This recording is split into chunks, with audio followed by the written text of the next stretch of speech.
Brilliant.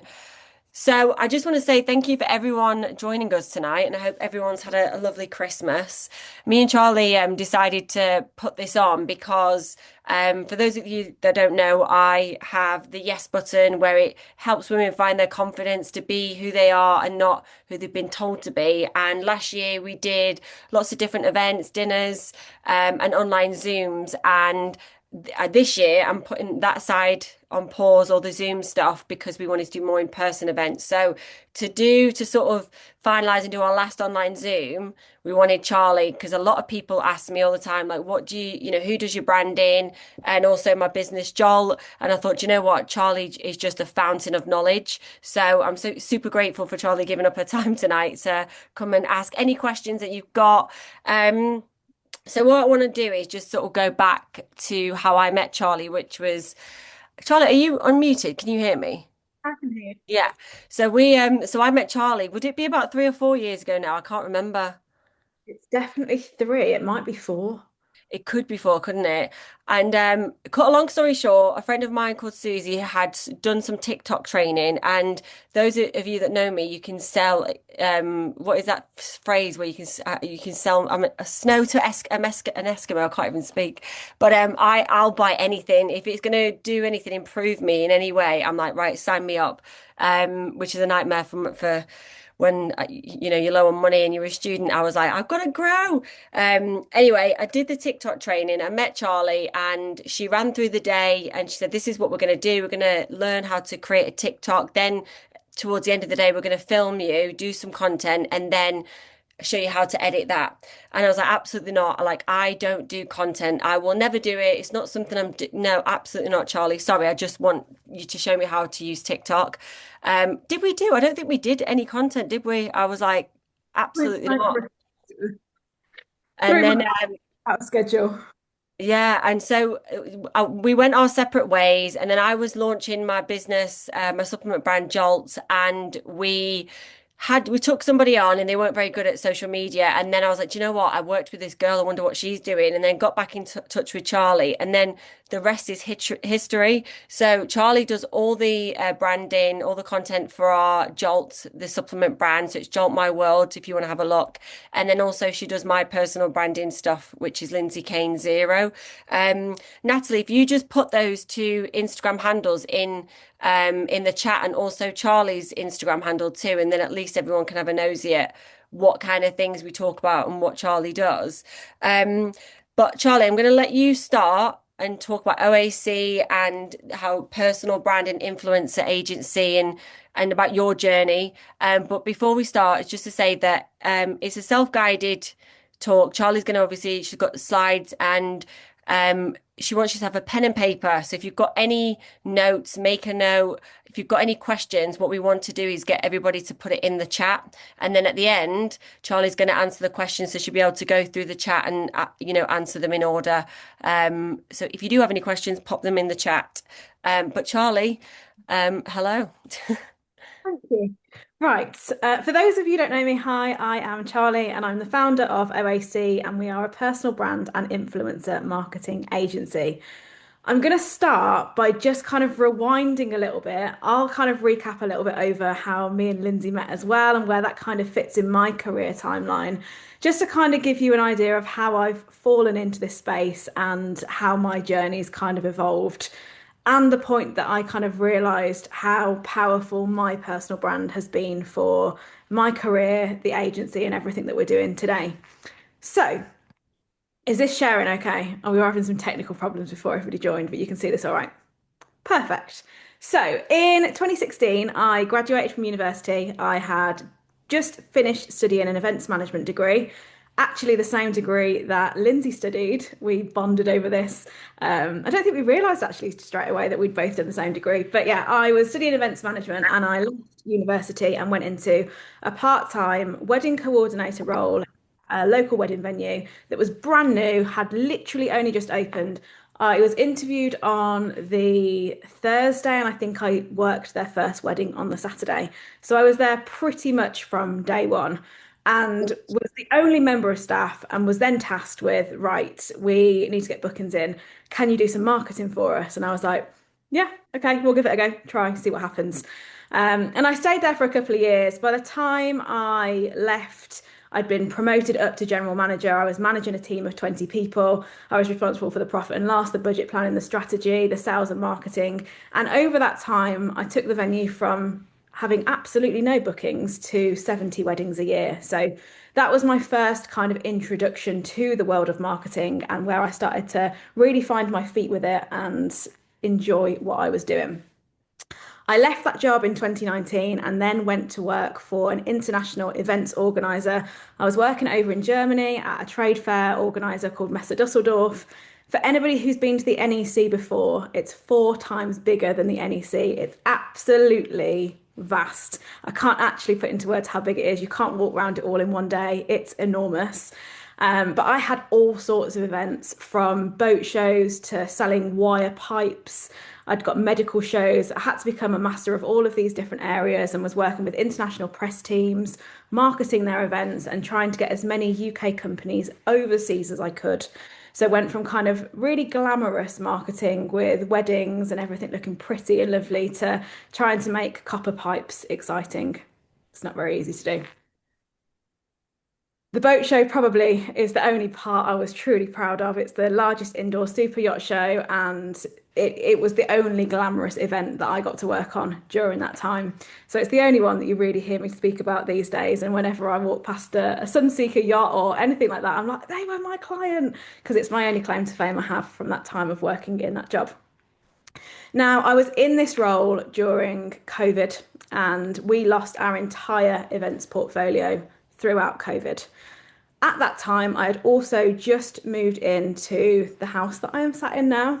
I sold my first home, I'd moved into a new build, and I'd started to document the process on social media. The one thing I really lacked in that corporate events job was creativity. It's not very creative coming up with ideas for metals and pipes and medical facilities and all of those sorts of things. And I really needed a creative outlet where I could experiment and get my creative juices flowing again. And we picked up the keys, I think it was 8 weeks before COVID hit. So I spent the majority of lockdown furloughed, needing something to do. So we pretty much gutted the house. Didn't really look like a new build once we'd done it. And I was documenting the entire process through my Instagram account over at Charlie's. Now, as I say, we lost all of our events in a round about a 48-hour period, and the events industry hit us really, really hard. I had to make a decision about where I was going to go from that point and what I wanted my career to be. And I'd found this new passion in marketing and decided that I was going to do a complete career change in 2020. And I went to work for a social media agency in Birmingham as their senior account manager. I blagged my way through the interview. I really didn't have a clue what I was talking about to the level that I thought was needed. And I came out of it and I said to my other half, I was like, I would love that job, but there is absolutely no way I'm getting it. I was not qualified, but I gave it my best shot. And I got a call back 2 days later and was offered the job. And actually, once I got into the role, I realised that nobody there really knew what they were doing. We were all winging it, we were all trying our best. But after every evening at work, I would be coming home and I would be learning as much as I possibly could about the world of marketing.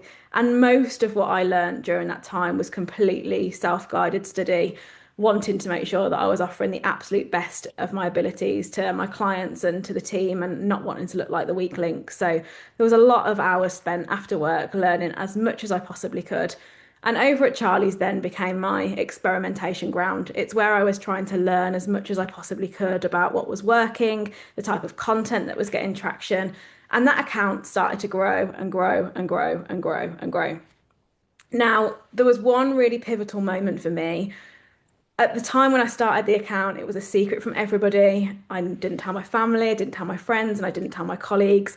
And if you'd have landed on my page, you wouldn't have had a clue who lived there. It was just an anonymous home account with no faces behind it.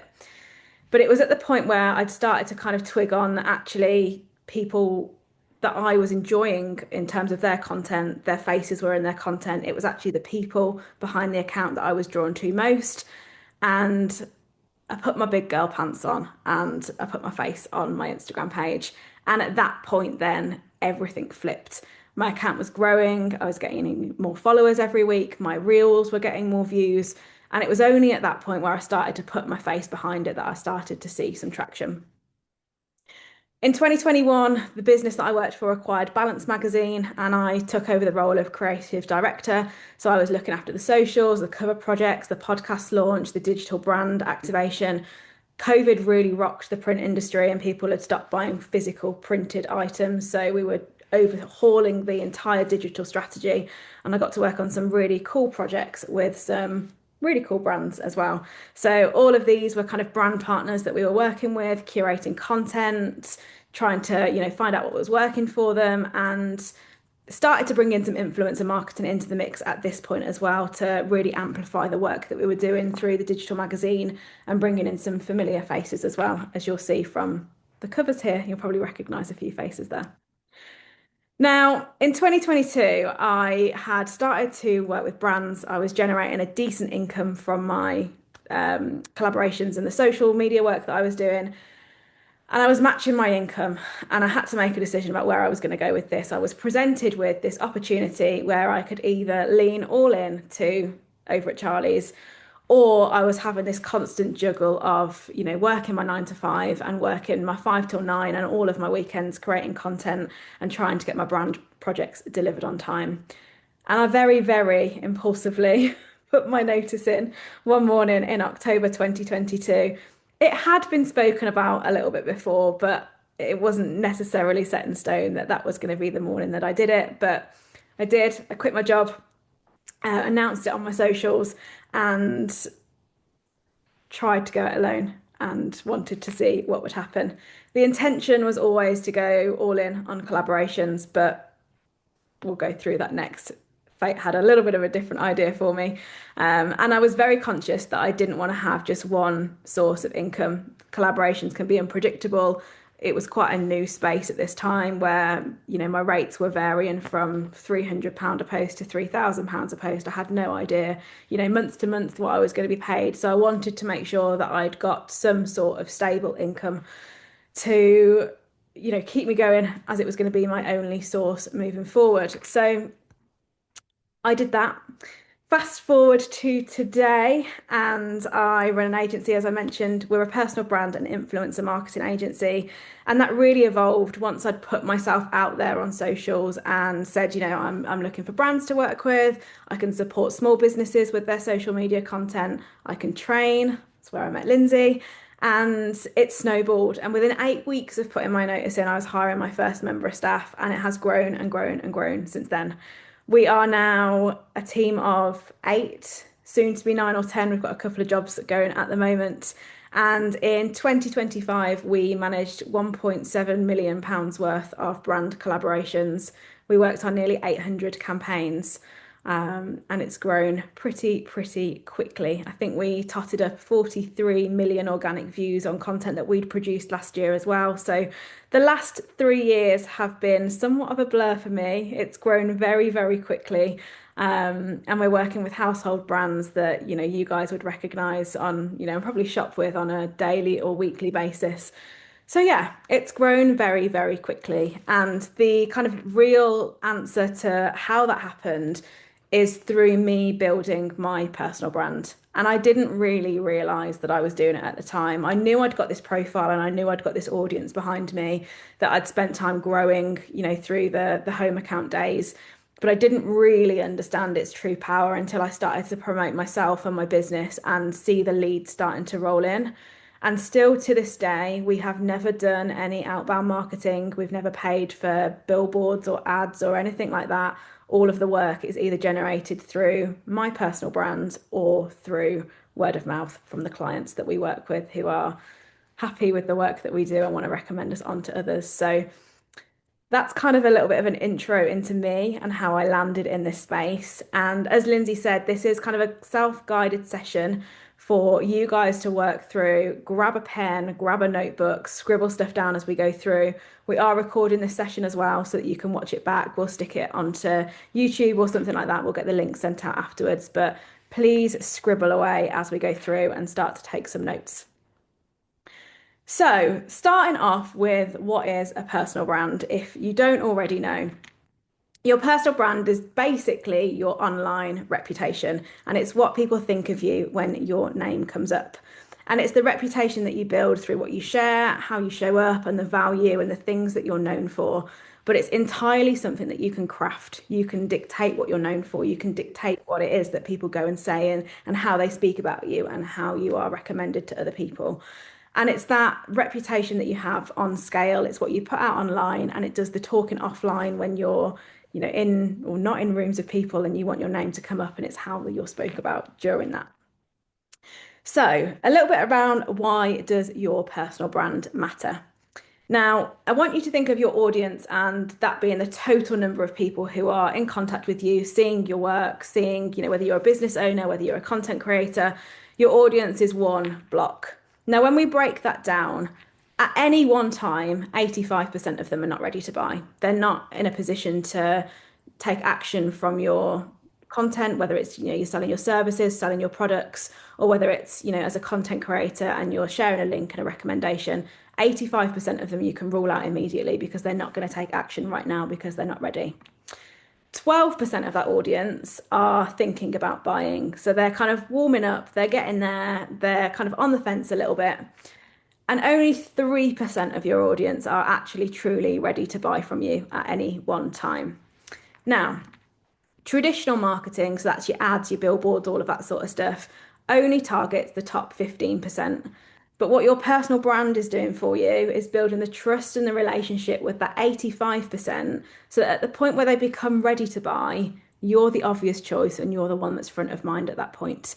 So it's doing all of that legwork for you beforehand, which speeds up the process. It builds trust faster. People get to know you, they get to know your values, they get to know what you're about and what you're selling. So at that point where they're like, oh, actually, I might invest in a health and well-being supplement like Jolt, that's the one I'm going to go for. They're the one that come front of mind. So that's what we're working at when we're building a personal brand. It's not about sales all of the time. People don't want to be sold to these days, but it's about building that relationship. So at the point where people are ready, you're the first one that comes to mind. It's a phrase in the industry we call brand salience. It just means that you're the person that is front of mind.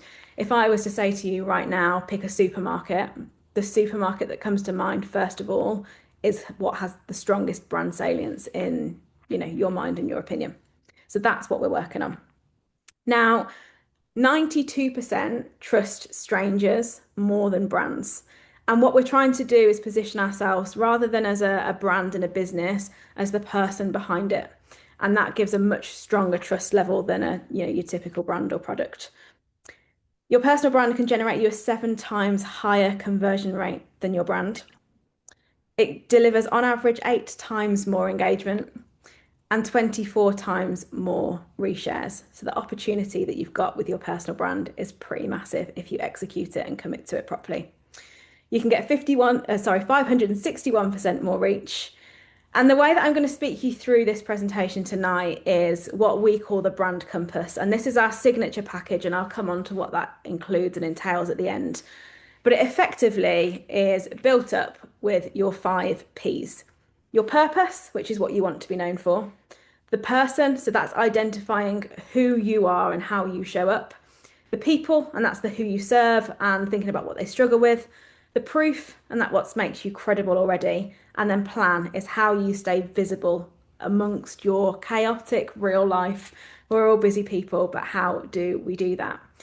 Very quickly now, I just want you to write these 5 points down on paper. And I want you to just score yourself out of 10 where you think you show up in these areas at the moment. And then once you've got your kind of your lowest one, so if you're like, okay, my purpose, I kind of know what I want to be known for, I'm a 7 out of 10.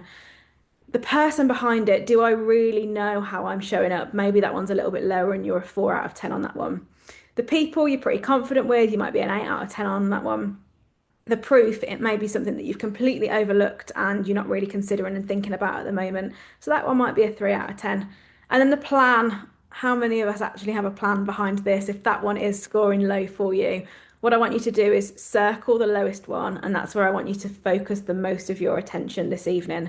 The other bits you can come back to afterwards. You can rewatch the recording, go through it again in your own time, but just identify what your focus area is for this evening and where you think that you need to spend most of your time planning.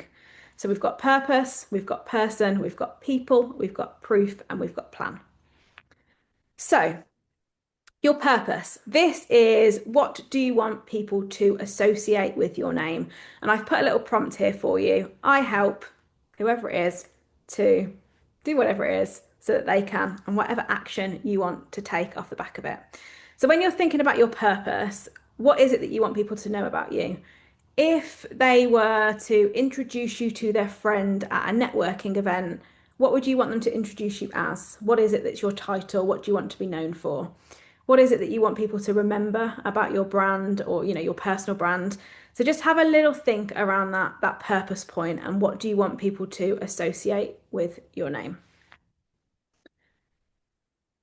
We've then got person. So this is the version of you that your audience needs to meet most consistently.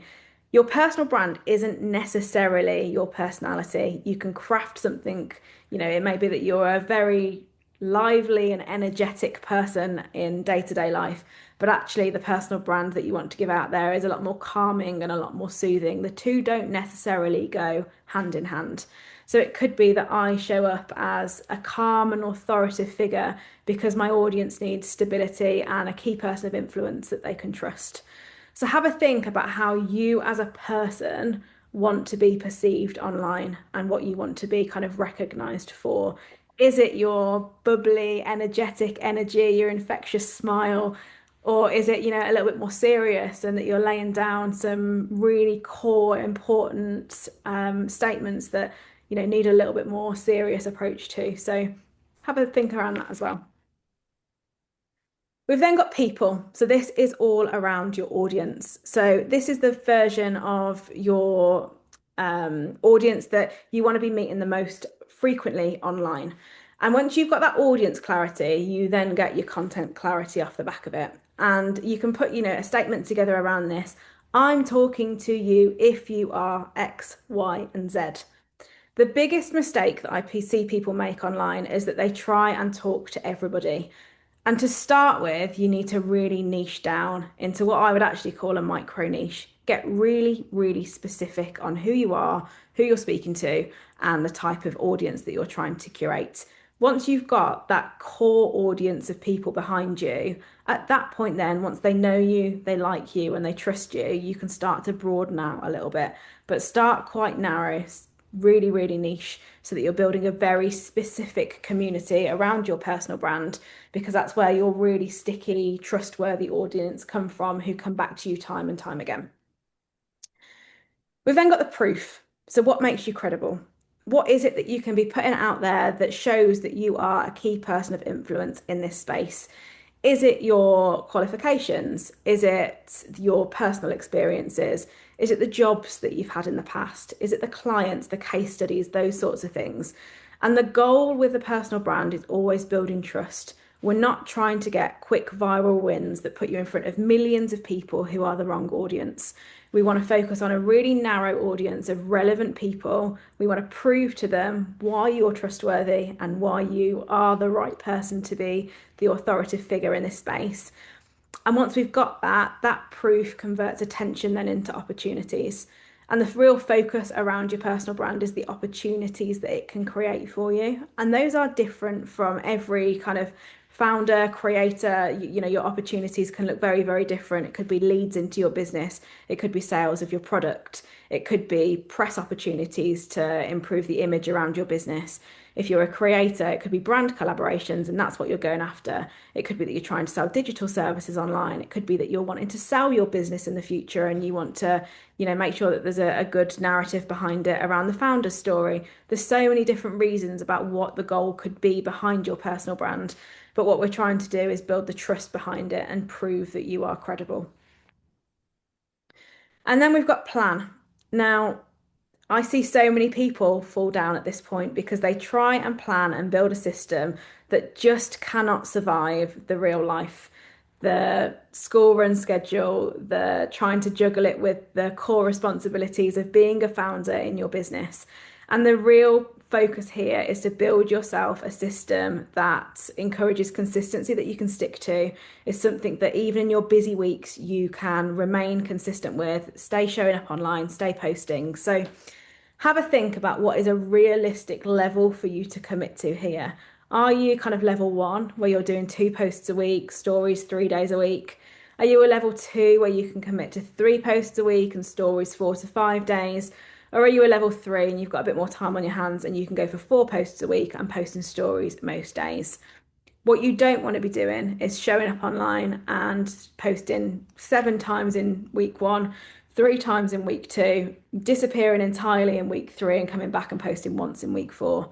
The algorithm rewards consistency across any platform, whether we're talking about Instagram, LinkedIn, TikTok, regardless, whichever one it is, it rewards consistency. So find yourself a rhythm and a pattern that you can stick to and keep showing up consistently week on week.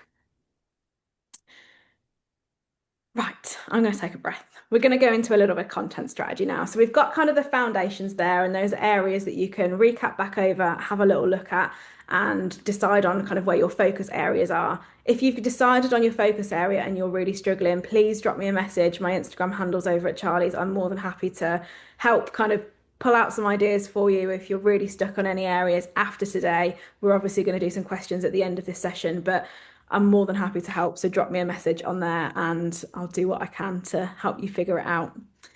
The content strategy part then is the point where you start to become visible. You've got kind of the plan behind you. You know that the people that you're trying to reach, you know, the purpose of what you're trying to achieve, but we want to make sure that you're showing up online and being seen and heard in the right way. So I work on a little bit more of a complex version of this when I go through it with clients, but I'm going to simplify it down for you this evening. And let's assume that you're going to be posting 3 times a week. So we're going to focus on your 3 Ps: your purpose, your person, and your proof. So let's say that you're going to post on a Monday, a Wednesday, and a Friday. On a Monday, you're going to do a purpose post. And the goal for that is to build authority. And this is where you can teach your beliefs and your frameworks. This can be your frameworks that you use in the day to day, the steps, your methods. It might be rules or principles that you stand by. It might be myth busting contents. It could be hot takes, but I would always pair that with education. And the goal is to position you, give clarity, and show what you want to be known for and why you're the expert. So that's your Monday piece of content. Wednesday, then we're going to look at person, and this is the human, and this shows the human behind the expertise. It's your values, it's what you stand for, it's behind the scenes, it's your identity-led content. It could be around confidence, boundaries, growth, lessons, sharing the different opinions and perspectives that you have, and sharing your journey. So what you're learning, what you're navigating, what you're trying to build right now. And the goal with this pillar is your loyalty and resonance with who you are. And it's about getting people to know you. Your personal brand is exactly that. It's you. The only person who can create your own personal brand really is yourself. And it's the only thing that truly makes you and your story unique. So lean in hard on that. And it can be uncomfortable. When I first met Linz, as she's mentioned, there was absolutely no way she was going to be filming content that afternoon. But we've grown her confidence gradually through finding the formats that are comfortable for her, finding the topics that she's passionate about and can't run out of things to say on. So that might be something that you have to build gradually, but it's going to be the point where people feel like they know you before they actually get into a room with you or have a conversation with you or buy from you. Your Friday piece of content then is going to be the proof, and this is your trust building pillar. And this shows why people should listen to you. This is your results. It's your before and afters. It's your case studies. It's your receipts, your screenshots, your testimonials, your DMs, the feedback that you get. And it's the lessons that you've got that you can share that come from your experiences. And as we call it in the industry, your earned wisdom. And the goal here is conversion. And that doesn't mean going at it really hard, salesy, buy today, you've only got 3 days left to get this offer. It doesn't need to be that, because this type of content, when it's done well, will convert off its own back automatically for you.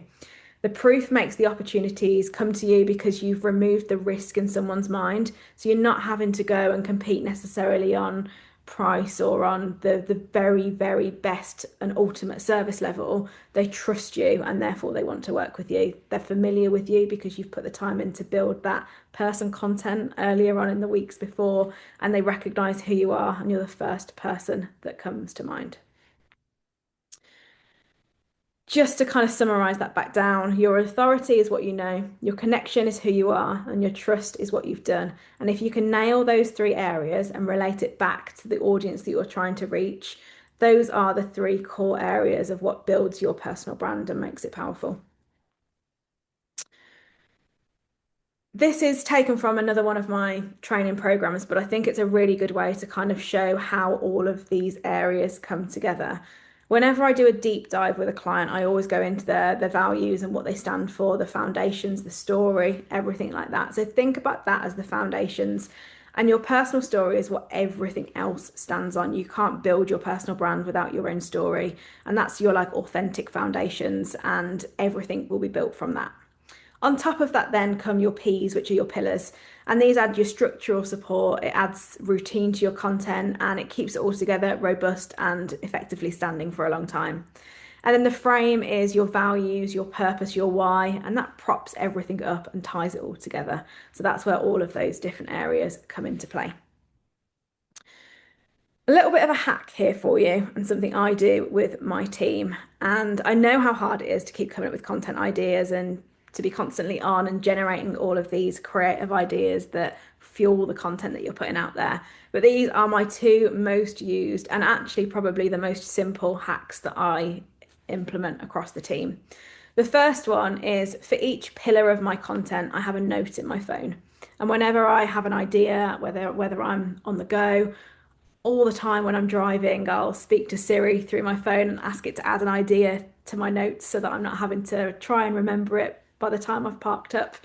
But collect those ideas as you go. As they come to mind, drop them into that notes section. That way, then, when you're coming to creating your content, you've got a bank of ideas to come back to. And it may be that they sit in there for months. Some of my content ideas I had last year, and they probably won't get executed until the end of this year.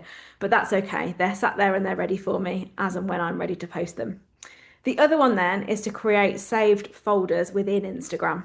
So when you save something, can you press the little flag in the corner? You've got the option to create folders and name them. And you can also have them joint as well. So for example, the screenshot I've got here is kind of the personal story pillar that we have within our content. And I share that with Kezia, who helps me with my personal brand content. So within that, then, as I see something that I like the idea of, or maybe I like how they've executed it, it could be a trend that fits within that pillar. I'm saving it as I go so that when I'm coming down to plan my content for the month, I'm not having to start from scratch. I've got my ideas that I've come up with paired with other people's content that I would like to take inspiration from or take, the execution from or something like that. So those are my two big productivity hacks when it comes to this. If you're consciously scrolling through Instagram as you go, you can be coming back to this then, and it just makes that planning process so much easier. Now, finding your format is probably the biggest area that I work with most of our clients, because consistency usually isn't a motivation problem. It's the format that just isn't matching their personality, their content styles. And the best format that you can find for your content is the one that you can repeat even when you're busy, you're tired, life is lifing, and doesn't push you completely out of your comfort zone to the point where you're like, I can't do this. I don't want to show up online. I don't want to put my face out there. You've got to find a format that is comfortable for you. Now, I try and group this into four areas, and as you hear these and read through these, I'm hoping that one of them resonates with you. So, are you the talker? And you're best when you can just speak. You're happy speaking face to camera. It could be car chats, it could be podcast style talking, it could be lives. Lindsay loves a voice note, so I've put that one into here for you. We often turn your voice notes into your captions. So, are you the talker? Are you a doer? This is best when your hands are busy, you're in motion, and you're better, doing the do rather than speaking about it. So the formats here for you could be B-roll style content with a voiceover over the top. It could be day in the lives, behind the scenes, tutorial style stuff, things whilst you're cooking, you're at your desk, you're working, those styles. Or are you a writer and you think clearly when you're getting it written down? So actually then your best formats would be things like carousels, your LinkedIn text, scripts then turned into reels, threads, email newsletters. You've got so many different formats. You don't need to be doing them all, but find your ones that work best for you. Or are you more of an interviewer? You come alive in conversation, you're better having that back and forth with somebody else. This is exactly how we built Lindsay's content. And often, if you go back through the content that you see on Lindsay's feed, I am sat behind the camera, I'm having a conversation with Lindsay and I'm prompting her, and we're then cropping it down. So it's not so intense where you're speaking directly down the barrel of a camera. You're having a really natural style conversation that we can clip up into content afterwards. And for this reason, podcasts can be a great way to do it. Could be question and answers that you do with your audience. It could be collaborative style content, duets, reacts to other people's content, Instagram live interviews where you're responding to questions from your audience on the go. So have a think about what your style is and how you're best to show up because not everybody is best for every style of content. You may have a bit of a blend, you might have a bit of a mix, but you're going to have a natural style of content that you're automatically drawn to. I find the best way to make sure that I am creating content is to work out where content can live in my day already and where I can double it up. If you watch my vlogs, almost 90% of the content that goes on there is filmed in the car because I can talk as I'm going, I'm doubling it up. I find car journeys dead time, can't really do a lot in them, and I like to be productive. So I'll set the camera rolling before I drive off. I'll turn it off when I get to the other end, and my team will crop it up and decide what they can take out in the middle of it. But double up as much as you can. So, would getting ready be a time where you could create some content as you're putting your makeup on, you're talking, you're doing that sort of thing? Could you be cooking? Could you be filming B-roll whilst you're cleaning? Could it be your morning dog walk where you grab your camera out and you just share your 30 seconds of wisdom at the start of the day? Is it when you're at your desk, screen recordings, tips behind the scenes, your B-roll again? Whilst you're running your errands, if you're having quick thoughts, voice note it into your phone, transcribe it later, pop it into your content. Or is it your evening wind down routine where you can write your post, plan your hooks, all of that sort of stuff? So I want you to pause here and just have a think about when is the easiest time for you to create content and where is your easiest place to create content. We can't all be getting into a content studio every couple of weeks. We don't all have the resources or, a great space to create it at home that's perfectly aesthetic. So where's the easiest place for you to do it? And when is the easiest time for you to slot this into your routine?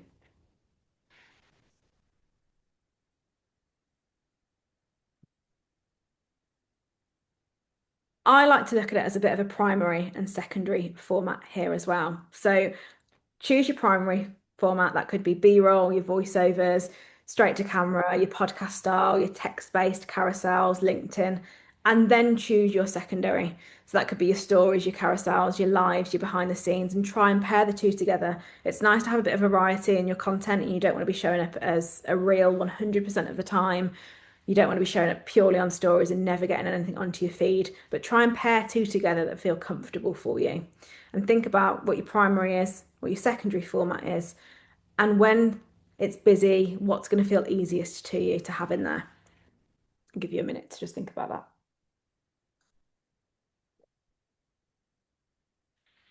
I can see the chat popping up as well, but I'll have a look through those once we get to the end of this and we can go through them all in one go. The goal from all of this is always to work smarter, not harder. We don't need to be coming up with 10,000 content ideas, creating 20 different backdrops to be filming against and filming a piece of content every single day. I would always recommend that we try and batch film our content and plan it all in advance, then film it all together and then edit it all together. And you'll find that your time goes so much further if you're doing it that way. I've put this little repurposing framework into here, and this is taken to the extreme, but it's designed to give you an idea of how you can get multiple pieces of content, in fact, 175 pieces of content from one podcast episode, for example. I personally find podcasts and vlogs are the easiest way to get content out because they're easy to film and you can get so many ideas from one piece of content. If you are going to go down the podcast route, please don't just do it as audio only and make sure you've got video because podcasts don't get discovered unless you've got that video content paired behind it. So let's say you've got a 35-minute episode of a podcast. That's going to go up onto YouTube. You can then take 20 micro clips out of that that can be your promotional and your discovery content to use for social media. Now, there are tools like Opus if you just don't have the time to manually clip 20 down. You can run it through it. It's an AI program and it will piece it up for you and give you 20 pieces of content off the back of it without you having to edit a single thing. What you're going to do then is you're going to repurpose that across multiple platforms: Instagram, TikTok, YouTube Shorts. That's going to get you out onto multiple different platforms in multiple different ways.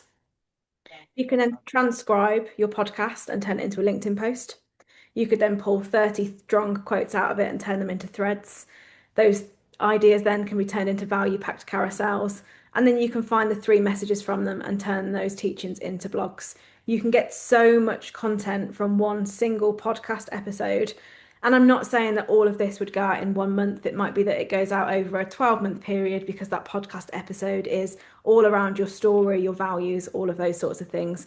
But you don't need to be creating hundreds and thousands of different ideas. You can keep it really, really simple and chop up and make the most of one piece of content. So again, working smarter. On Zoom. A night guy. You can just hear someone pop it up. Who's that? Right, I am nearly at the end of this now. So my kind of end message for you all is to keep it simple. Try and keep the same format for a minimum of 30 days. You don't need loads of new ideas, you just need the repetition over and over again and to find what works best for you. Get one filming session together and create multiple posts. And overall, done is better than perfect. There's no right time to start this. You're never going to feel fully confident. You build the confidence as you're going.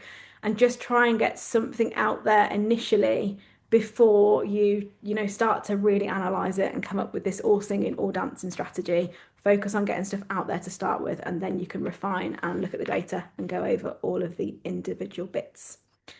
Now, I mentioned at the very start of this that our brand compass is kind of our signature package. And if anybody does need more help with this, then this is where I would always point people towards. And it's a two-part offering to help you guys get your strategy in line. We spend a full day together with your strategy session. Off the back of that, me and my team then go and build you a brand Bible where you've got absolutely everything that you need with your core messages, your content formats, your content pillars, everything that you need to be known for. Off the back of that, then we go away and plan you a content shoot. You will then turn up on that content shoot day, and me and my team will produce the content for you. We'll be there to prompt you, make sure that you're showing yourself in the best light. And off the back of that, then we go away and edit 90 days worth of edited content for you. Think of this as a little bit like a makeup lesson. And the idea is that you're not just getting it done for you, but you're learning how to do it at the same time. You're being shown exactly how we execute it, the best way to roll it out, the best way to get your point across. We're showing you exactly how you can batch film all of that content all in one day.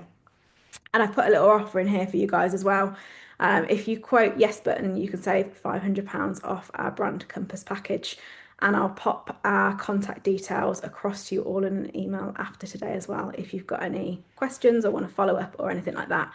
I've spoken at you for a long time now, and there was a lot of information in there. So let's jump to any questions. And if anybody's got any like particular scenarios or questions, then just let me know. I am going to stop sharing this now so I can go into the chat box and see what we've got waiting in here. Linz, feel free to jump in as well if you've got any questions that you want. Yes, just while we've got people, so definitely get your questions in the chat box, but just while we're waiting for some questions to come through, going through your slides and, so where it said about the audience clarity, I realized that I think that that's where I'm at the moment, having that clarity. And when you were saying about when people start posting, they post for everybody and not like a niche. And I think that I do that with I have done that with everything. So when I would start businesses, when, I've started many different businesses in my time, I would always whenever I had the question of who's your customer, I would say, well, oh, it's just everybody that wants to buy lashes, when actually I should have really niched down and gone very specific. And I think that's one of the reasons why Jolt's been successful, because A, I've not had too much of a rigid business plan. We're sort of going with the flow and pivoting when we need to, but also we know our customer really well.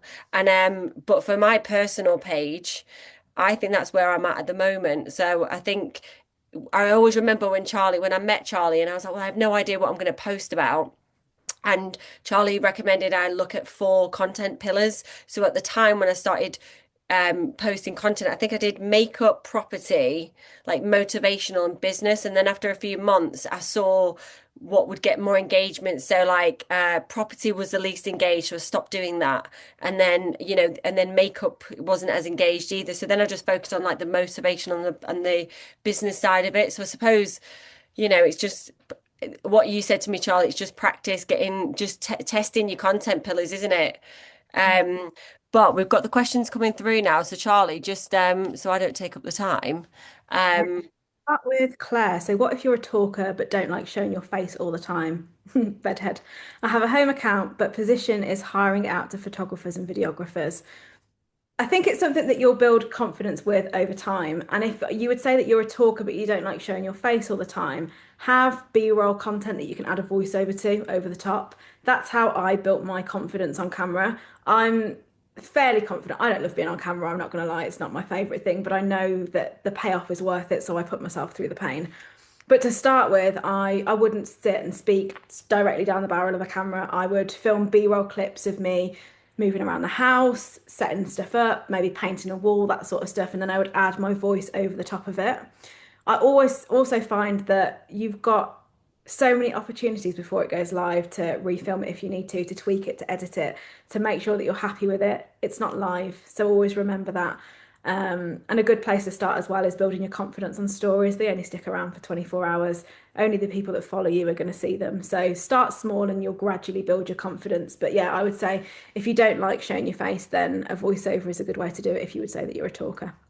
But Claire as well, that was me. That was literally me. Like I would never, I'm such a talker, but I would never ever put my face on camera. So that what is just practice, and that is so I didn't like speaking directly down to the camera. And then I've tried to launch podcasts and things like that, but I hate the structure and I hate the like you're having to record a certain amount of things before you launch it, and then you've got to do this, and I hate having that feeling of I'm having to do all these things to push it. I just want to have conversations with women and then put it out. It's easy content. I'm building relationships with incredible people. I'm learning so much, and then it's easy content because it can go and be clipped up. So that's how I started building my confidence, where I just had a conversation, we filmed it, and then it was clipped up. So if you are a talker, I think sometimes it's easy if you've got someone there that you're comfortable with, where you can just have a conversation.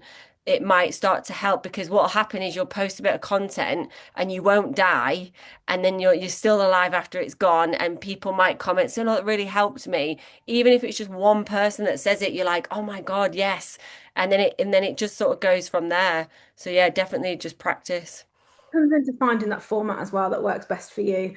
We know that, a very structured style of podcast for Lindsay isn't where she creates her best content. It's not a format she particularly enjoys. Trying to get Lindsay to book in for a podcast filming day is nigh on impossible because she doesn't love it. She's not motivated by it.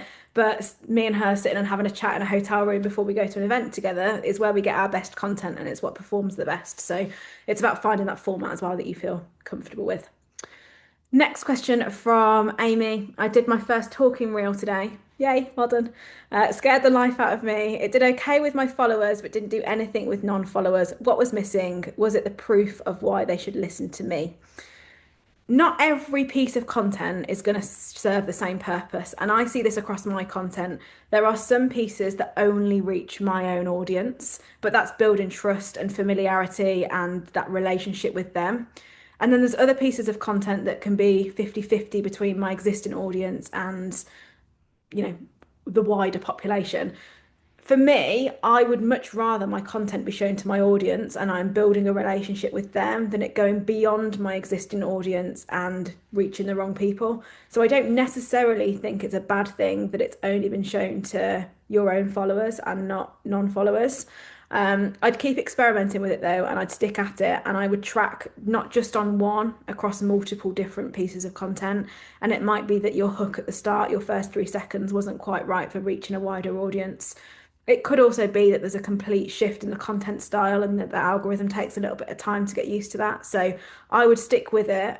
Don't be disheartened by the fact it's only gone to your followers. They're actually the most important people on the app for you. And Thanks. engaging them more than anything. No problem. I will go back and watch it though, and I'll drop you a message if I see anything that I can think of. I won't play it live on here for everybody to see. Don't worry. Would you apply the same to LinkedIn for B2B personal brand or just for Instagram? I've tried to make tonight not platform specific. So you can post video content to LinkedIn, you can post it to TikTok, you can post it to Instagram. The premise of your personal brand and the types of content that you post about, it doesn't matter what platform you're doing it on. Find where your audience is spending the majority of their time, and that's where I'd focus it. So that's what I would say for that one, Lucy. Bethan, having multiple channels that need different content, a personal project and an app business. Do you have any suggestions for productivity and context switching between accounts, as well as keeping branding separate and consistent? I would treat them entirely separate if they are two completely different things, and I would plan separately for them. It's always a juggle if you are spreading your time across multiple projects, multiple apps, and all of those sorts of things. But my recommendation would be to keep it very streamlined, to stick to a content schedule that you can commit to and stay regular with, and have a really defined plan for it so that you're doing all of your planning in advance, then you're batching all of your filming, and then you're batching all of your editing as well. Ashley, if I already have a following on TikTok, shall I start a new account? At the moment, it's just viral videos that have built a following, but I want to focus on being a VA and building an agency. Can I just pivot the account I currently have? Yes, you can, because I did it, but it's very difficult to do. That would be my honest response on that one. And I did it more through Instagram than I did on TikTok. We organised a retreat for our influencers, and we had a guy called Ollie come and speak, and he runs a TikTok agency. And he spoke about how TikTok puts you into a talk basically, and it's how the algorithm is trained. The TikTok algorithm is a lot harder to retrain. So I wouldn't neglect the account that you've already got, but I would look probably at having a secondary account on TikTok where you go in hard on the kind of the VA side of stuff and building an agency. I have 2 accounts. We've got over at Charlie's, which is still, predominantly my personal brand account, but we've also got OAC, the agency. That's never designed to be a huge reaching high following profile. It's our portfolio basically. So you can use the 2 accounts in conjunction with each other that way. It's not impossible to do. As I say, over at Charlie's isn't a home account anymore. I have pivoted that account and it still serves me very well. The majority of our leads and stuff come through there, but it is a slow journey and it's harder to do. So I still probably would have the 2 accounts, but use them in a slightly different way. Amy, do brands look for a range of different style reels, or can you stick to B-roll, voiceover if that's your bag? Brands just like to see people behind your content more than anything. It's really difficult to monetize a profile that is faceless. Brands will look at your format, and they'll look at the reach that comes off the back of it. So if you've got a really strong format of B-roll with a voiceover, it performs really well. They're happy with that. They're looking at your performance and your format that works on repeat. So yeah, it's, brands do like seeing a person come online and speak about their product and show it in use and that sort of stuff. But I wouldn't say that it would completely rule you out of brand work if you're only doing B-roll style content with voiceovers. Katie, if trust and conversions through code uses are strong, but link clicks lag on stories because you rarely post them as you don't want to oversell, what's the best way to increase this metric without damaging trust? I've seen people suggesting posting 2 to 3 links daily, but I worry about my audience disconnecting. I would say 2 to 3 links a day is a little bit of overkill. I recommend everybody does 3 links minimum if you're a content creator and you're trying to build trust with your audience and posted links. That's 3 links a week, by the way. What I would say is that if you know that your conversions through code uses are really strong, I would lead with that when you're talking and pitching to brands rather than going in with the link clicks. Link clicks are the easiest metric that we can use to show that your profile has got trust and that people take action from your content. But if you've got a stronger way to communicate that and show a brand through code uses that you track, through affiliate schemes, through your Amazon storefront or something like that, lead with that in your pitch. We've had collaboration opportunities come into the agency before where we've sent link clicks over because that's the metric that a brand's asked for, and they've come back and said it's not quite high enough for us. We're sorry, we can't go ahead with this. And we've countered that with, well, here's the Amazon storefront data and here's the code uses, here's the average conversion rate, and that's managed to get the brand collaboration over the line for us. So you've got to know where your strengths are in your data and use that to put your best foot forward when you're speaking to brands. So I would say 2 to 3 links a day are overkill. Aim for a minimum of 3 a week. But if you know that there's a better way to communicate your strengths, then lead with that rather than trying to go down that link click route if that's not where most of your conversions come from. Amy G. Carousels are helping me grow way more than Reels, but I'm worried that not having enough video content will put brands off. Do you think it will put them off? If I was to look at the volume of collaborations that we're doing, there are very few that are carousel format right now. Brands do like video, but I would use your carousels as a way to test topics that you can then repurpose into video content. And as I was saying before, not every single piece of content needs to have the same purpose. If carousels are helping you grow, but reels are helping your audience become more familiar with you, get to know you and trust you, use the two in conjunction with each other. Have your carousels as your growth content and where you test your topics.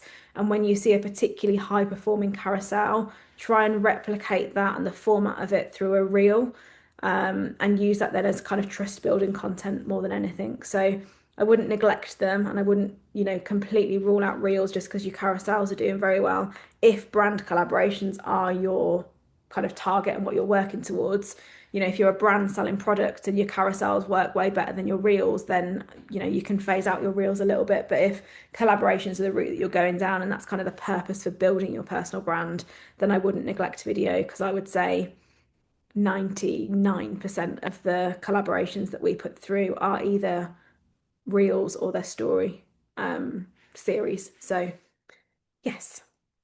Katie, following on from my earlier question, is this a deal breaker for brands if there's proof of conversions through code uses rather than direct links? I think I've answered that, but let me know if I haven't.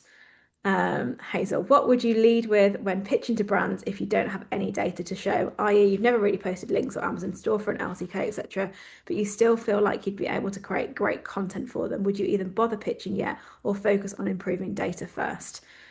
So there are a couple of different ways that a brand will pay you to create content. The most traditional way is through a brand collaboration where you'll be promoting a product. They'll probably give you a code, and they're looking for sales off the back of it. You could also be doing UGC for them, and UGC stands for user generated content. This is where a brand will pay you to produce content that they can use on their own channel. So a lot of content creators start with building up a portfolio of UGC before they go into brand collaborations, because the entry mark is lower. It doesn't matter how many followers you've got. And the brand's purpose for asking for this work is because they just need great quality content. They're not necessarily looking for you to generate sales, because typically that style of content isn't posting to your feed. I earned a really good income through UGC content where I would produce brands, and it also widened my opportunities for the brands that I could work with. I was doing clothing UGC, I did a lot for supplement brands, I did some kind of kitchen products that, if I'm being honest, I probably wouldn't have posted on over at Charlie's because they weren't the most exciting products, and I wouldn't have thought that I could necessarily get the conversions that would make the collaboration worthwhile for a brand. But it really built my confidence with creating content and learning the different kind of styles and ways that brands want it, working to a brief and things like that, where the only thing that they were really marking me on was the quality of my content rather than the conversions that came off the back of it. So I would go down that route. There are some brands that we work with, B&Q as an example, have two different teams. So we have the content team that we work with and we have the affiliate team that we work with. They will come to us with different campaigns and different goals for each one. The affiliate team are purely looking at the number of purchases and conversions that we can generate off the back of the content.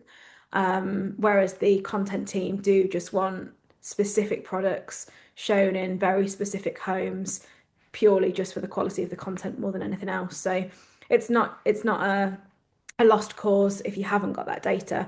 But I don't think there's really any reason for not building that when affiliate schemes are so accessible. Anybody of any follow account can jump on an affiliate scheme and start to build some case studies. So I would focus on that in stories as well.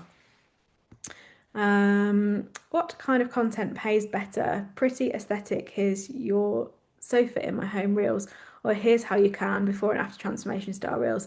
Some of the biggest accounts I follow are pretty aesthetic clips type accounts and get the most views, but I see smaller progress reel and renovation style videos with more collabs. Wondering which one is best for paid, please. There is no right answer to this question. It's what you're known for, the content that your audience enjoy the most, and what works on one account won't work on another. One thing I would say is, I think it's the downfall of a lot of growing creators is they compare themselves to bigger accounts who have been building trust with their audience for a very long time. They have numerous brand collaborations behind them. They have focused really hard on their data. They've started with a very specific niche, and as they've grown, they've broadened out a little bit. And it's so easy to look to these accounts because they are the biggest ones out there that are doing the most work and think that that's what you should be doing as a scaling creator. And actually, you're comparing apples and pears because you're at completely different stages of your journey.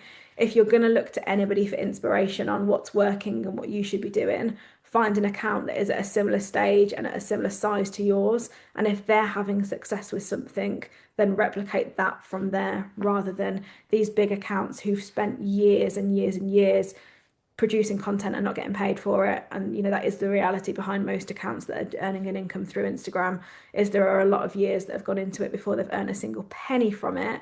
But from doing that, they've built that trust with their audience and are a very different position to a newer scaling account. What's the best way to get into UGC? Are there any particular agencies that are best, or is it best to pitch to brands directly? A couple of different ways that I would recommend from this. There are a lot of apps out there. This Zoom thing on Zoom gets me every time. I'm like in and out. My head's different sizes. I don't know why it does it, so I apologize. But UGC, there are apps that exist for it. Influy is one that I used to use. I'll have a think of some other ones that I can come up with, but they basically post opportunities onto there.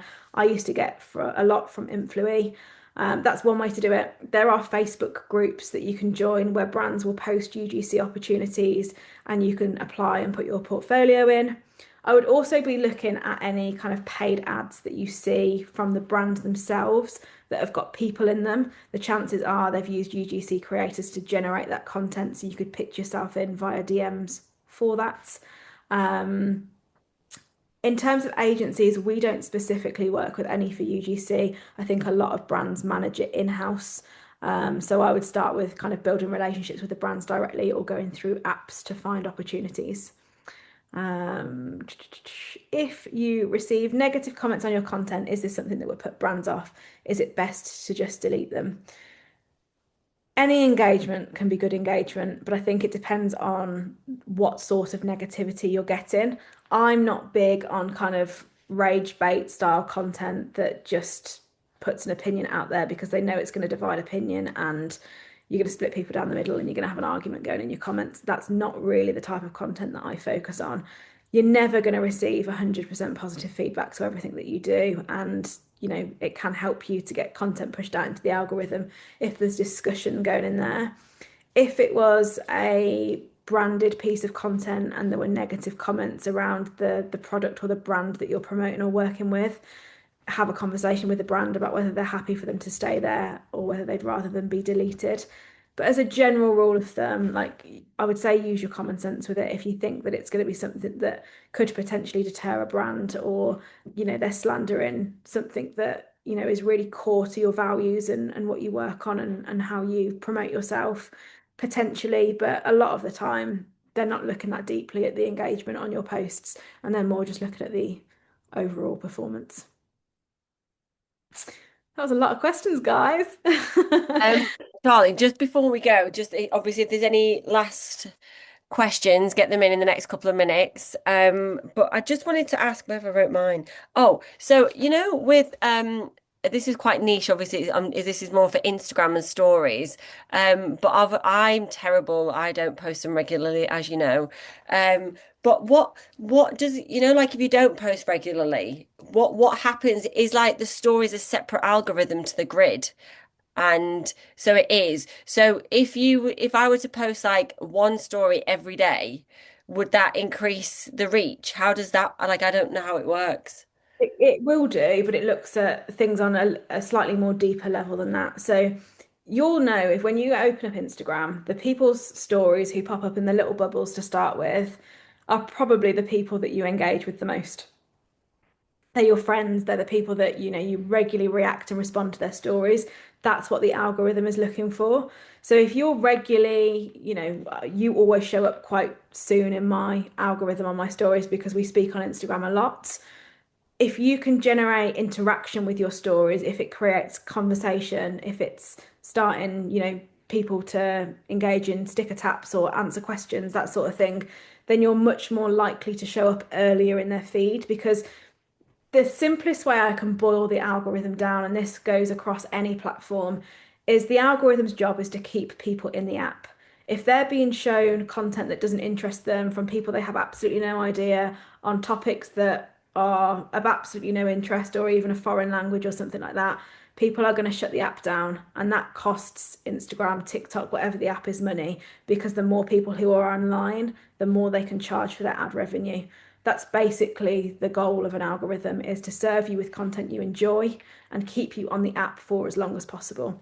So if people are interacting with your content, they're taking action off the back of it, they're liking it, they're commenting on it, they're responding to a sticker poll or something like that, that's showing the algorithm that they find your content valuable and therefore your content is more likely to be shown up first in their kind of story feed as opposed to somebody that they just tap through every single time they never engage with and they're just a passive viewer. So, yes, showing up more frequently is obviously going to help your reach. It gives you a bigger opportunity to be put in front of more people.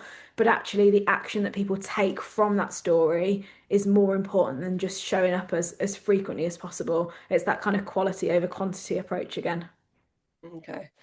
Well, thank you, Charlie. I really, really enjoyed that. And even though I'm working with you, I've literally like made so many notes. So I will be contacting you Forward to the after. voice notes that we I'll send you a voice note. Well, thank you everybody for coming today, and I hope that I'm sure there's many things that you've all had your questions answered, and hopefully you've got so much value out of that. I'm sure that, if you want, if ask any questions to Charlie, just reach out. What's the best way to contact you, Charlie? Best way is probably a DM on Instagram. I'll be honest, my DMs are a bit chaotic at the moment, but I promise I will come back to you. We've had a pretty busy week this week.